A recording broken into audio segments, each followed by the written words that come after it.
Administrators, you need to set up friendly games with the teams that are at the top of the rankings, so that when we draw or win, the rankings of these East African teams goes up. That's the only solution, because we end up playing with our peers every year, every tournament. We still play the same teams that we are ranked with in the same kind of grouping. Let's play the best teams. Let's play Zambia. Let's play Nigeria. Let's play Senegal. Let's play unfriendly games. Let's play European teams. Let's play Latvia. Let's play South American teams. Let's play Colombia.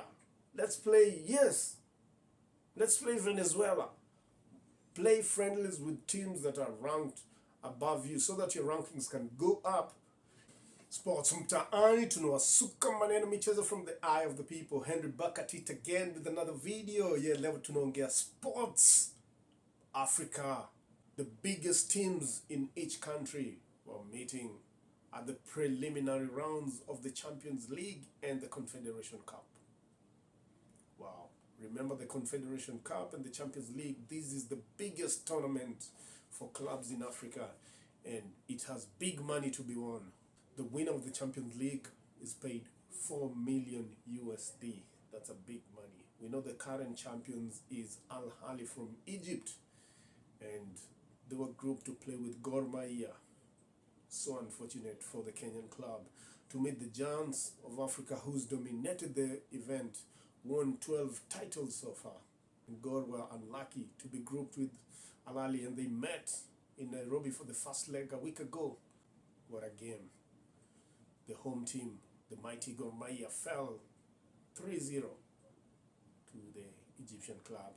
The return match was played on Saturday in Cairo, and the scoreline was the same. They met the wrath of the Pharaohs. They were dropped. Gor Mahia were beaten 3-0. Wow, what an outing the club had. Kenyan soccer has never been that low, because during the same weekend, remember, Kenya Police were playing in the Confederation Cup with an Egyptian club, Zamalek, and they lost 2-1. They fought hard, but they were beaten 2-1.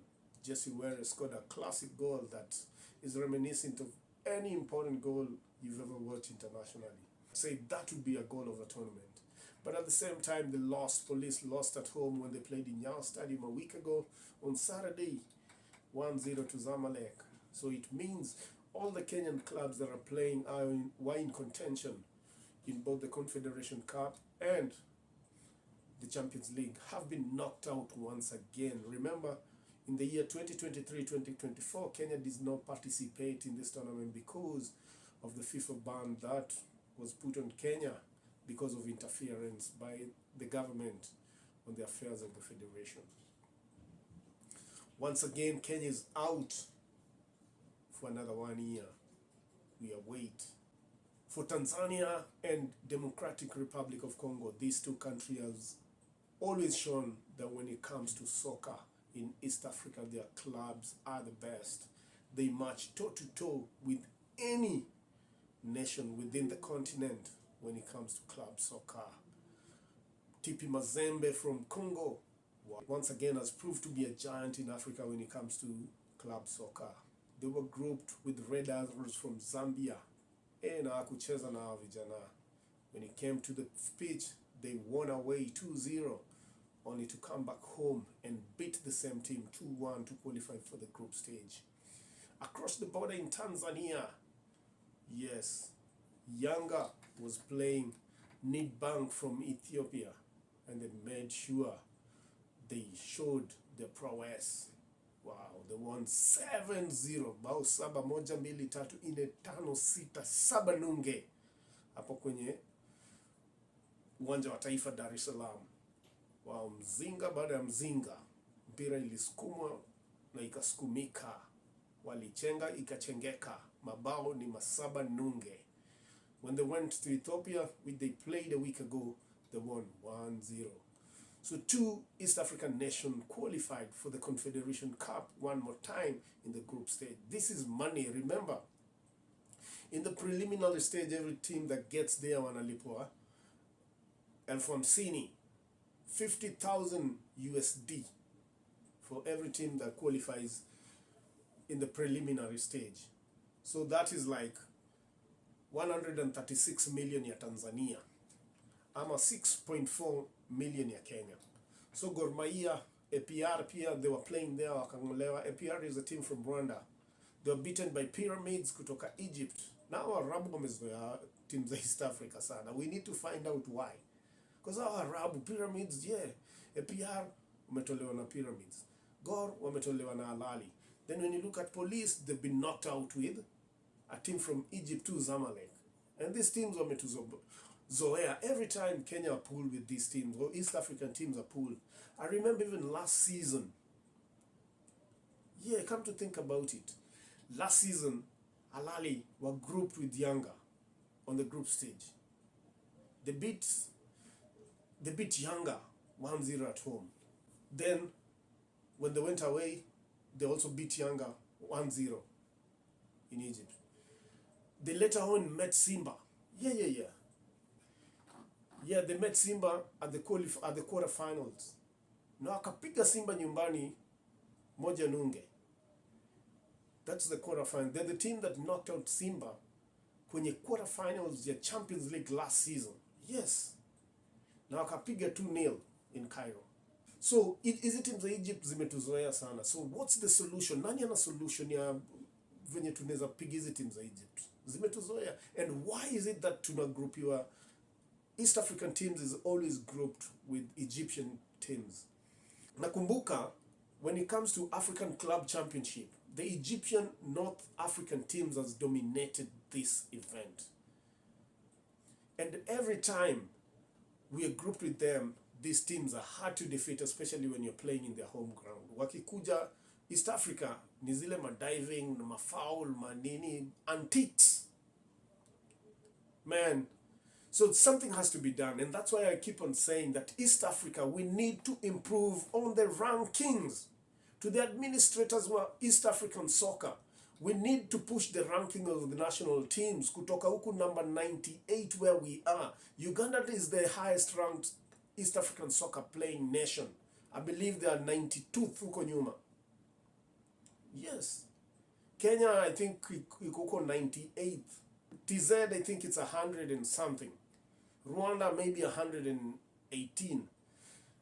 Administrators, you need to set up friendly games with teams that are at the top of the rankings, so that when we draw or win, the rankings of these East African teams goes up.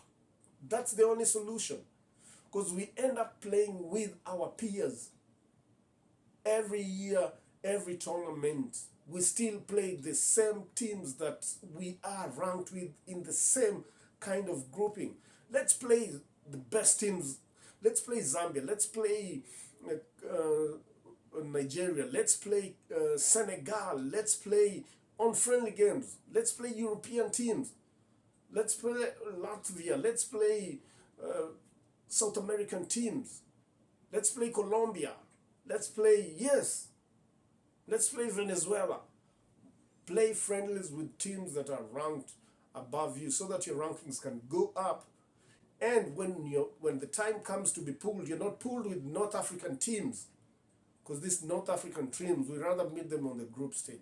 Same as now how Yanga and Simba are going to meet them at the group stage.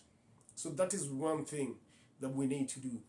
And kudos to young Africans, Tanzania, APR, Rwanda, and Simba from Tanzania for qualifying to the group stage of this tournament. Easy vitu ni pesa, money. These are clubs that have seen money. If you're winning 4 million just to qualify for the next stage, which is the group stage.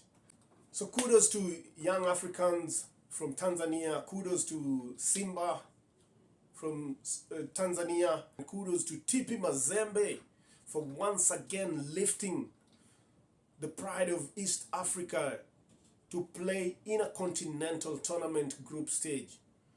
this is where we deserve to be. And it starts with clubs. When clubs play good and they play in the group stage, that is mapesa zinaingia. Yes, because remember, if Gor and APR from Rwanda got 50,000 USD just to play in the preliminary matches, any team that qualifies for the group stage in this tournament, each one of them is paid 700, at least 700,000 USD. That is to play in the group stage. And 700 is like 1.9 billion ya Tanzania. Sasa unapewa 1.9 billion kucheza kwa group. Kenya, that is like 90 million. Why can't we invest? I give credit to Kenya Police. Really, they assembled an elite club of players. Those players are so experienced and versatile. And they showed the seriousness that they needed. That's why even when they lost, yes, they lost to Zamalek, but you could see the margin. They were beaten 0-1 at home and they lost 2-1. I can say they gave their best. Because there's money to be won. Just to qualify, you're given 1.9 billion Tanzanian shillings kuingia kwenye grupi ya 90 million ya Kenya. Hizo ni pesa si mchezo. Hizo ndio vitu Arabu wameona. The North African teams, they've seen there's money here. And remember, if you qualify, umeingia sasa kwenye quarter finals. Hiyo ni 900 million USD. Hiyo ni ka 2.4 billion ya TZ. Yani itona ina pesa. The Confederation Cup na Champions League for clubs in Africa has money poured. Well, if you're told, like, if you win, if you get to the semi-finals, you're given 3.2 billion ya TZ. Hiyo ni 154 million ya Kenya. Kwa nini msisukume ball? Kwa nini msisukume ball? So my point is, like, there are teams which are serious, have seen what soccer can create. They've seen the potential. And they've got serious to recruit players to play for them that can ensure they execute and meet certain standards that locally it's been a challenge, especially in the Kenyan league. TZ, I've seen this, they've tested. Remember, 2 years ago, young Africans, they lost in the finals of the Confederation Cup. Hizo ni mapesa ngapi ziliingia? And no wonder, when you look at the squad that plays for Yanga, they have players who are paid over 1 million Kenyan shillings a month. People paid Taslim. If you ask me who's the most paid Kenyan player, utaambiwa maybe analipwa 200,000 Kenyan shillings. I'm not saying, like, the fact of the matter is, you have to build locally. You have to have a good squad. You have to have a good marketing. You have to have good players' welfare. And Tanzania and TP Mazembe, it seems they've seen the benefit of building a close-knit, well-managed, professional outfit that when players get to the field, it's business. So hapo ndio wametuachia. But at the same time, let's remember, ikitu haikuji tu. You have to have felt it. No Egyptian club, no Tunisian club, no Algerian club, or North African club can let go of what they've tasted. I saw the game today that Simba played with Ahly from Tripoli in Libya. That game, man, Simba won. I believe they won 3-0, 3-1, 3-0, I think, or 3-1, something like that. There was a tackle in the 67th minute. I'm trying to look for that video to upload. African referees, because this game, in the first leg, there was a controversial penalty that also brought the game to disrepute. And in the second leg, there was a tackle. A Tripolian player tackled a Simba player in the 67th minute.